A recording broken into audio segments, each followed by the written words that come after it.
Hello coders, this is Tarun Bhaiya from this side and now we learn in this video about for in loop in a JavaScript. Basically for in loop होता क्या है ये हम समझेंगे with the help of definition as well as code. तो ऐसे समझे मोटा मोटी फॉर इन लूप एक ऑब्जेक्ट के ऊपर ही यूज होता है। ऑब्जेक्ट के अंदर ऑब्जेक्ट के प्रॉपर्टी और वैल्यू पे इटरेट करने के लिए हम फॉर इन लूप का यूज करते हैं। तो what is for in loop, पहले देख लेते हैं क्या होता है। Okay, for in for in loop.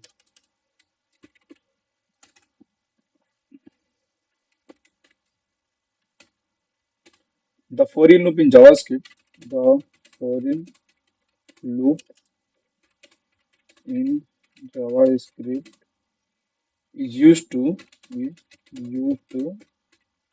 iterate over the property. The for in loop in JavaScript is used to iterate over the property of an object. Of an object. इसका मतलब क्या हुआ कि जो for in loop होता है वो object की प्रॉपर्टी के ऊपर इटरेट करने के अलग अलग ऑब्जेक्ट अलग अलग प्रॉपर्टी के ऊपर इटरेट करने के लिए काम आता है। Okay, it is particularly useful when you want to go through all the key of an object. और इसके बाद क्या है, after this object it is it's particularly useful when you when you when you want to go through the when you want to go through the when you want to go through all the key means property name। मैं लिख देता हूँ key means property name of an object। जैसे मैंने बता दिया मोटा मोटी ओवरऑल की the for loop in JavaScript is used to iterate over the property of an object. It's a particularly want to go through all the key। मतलब ये सारे की के ऊपर सारे प्रॉपर्टी नेम के ऊपर इटरेट करने का काम आता है। इटरेट का मतलब क्या होता है कि एक एक को चेक करेगा, एक एक के ऊपर जाके अलग अलग तरीके से काम करेगा। ठीक है, इमेजिन करो, imagine you have a bag. Suppose तुम्हारे पास एक बैग है और each items in the bag has a label. उसके पास एक लेबल है।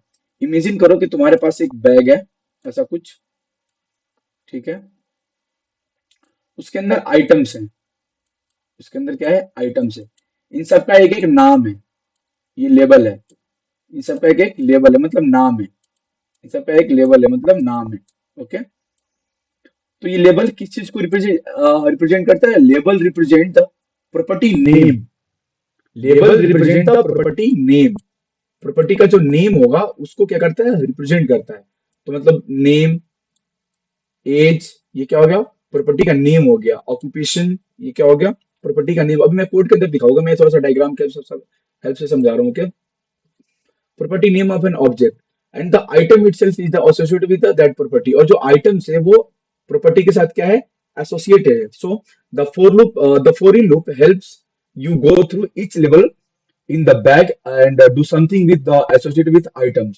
इसका मतलब ये हुआ कि जो फॉर इन लूप है वो एक एक आइटम्स के ऊपर काम करेगा, एक एक आइटम्स के ऊपर लगेगा। तो इसको थोड़ा सा विद हेल्प ऑफ कोड की समझ लेते हैं। सपोज हम एक पर्सन का इंफॉर्मेशन पहले ऑब्जेक्ट के अंदर स्टोर करेंगे और उसके ऊपर फॉर इन लूप यूज करके देखेंगे, लगा के देखेंगे कि क्या आउटपुट आता है और कैसे काम करता है। मान लो लेट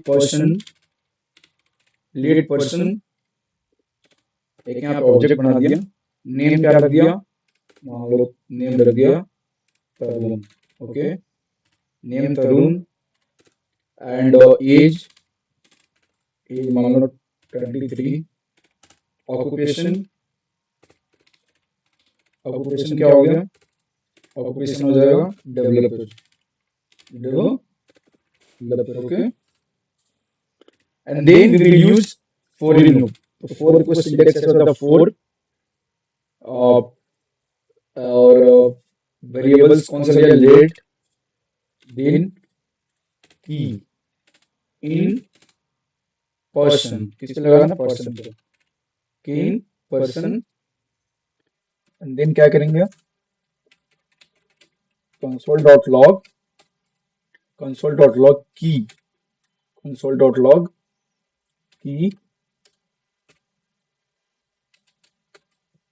की हमारे क्या है, नेम, एज, ये सारी चीजें की,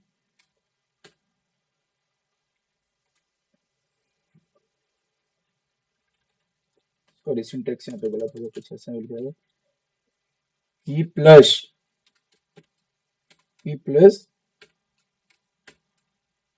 and then after this double quote plus person,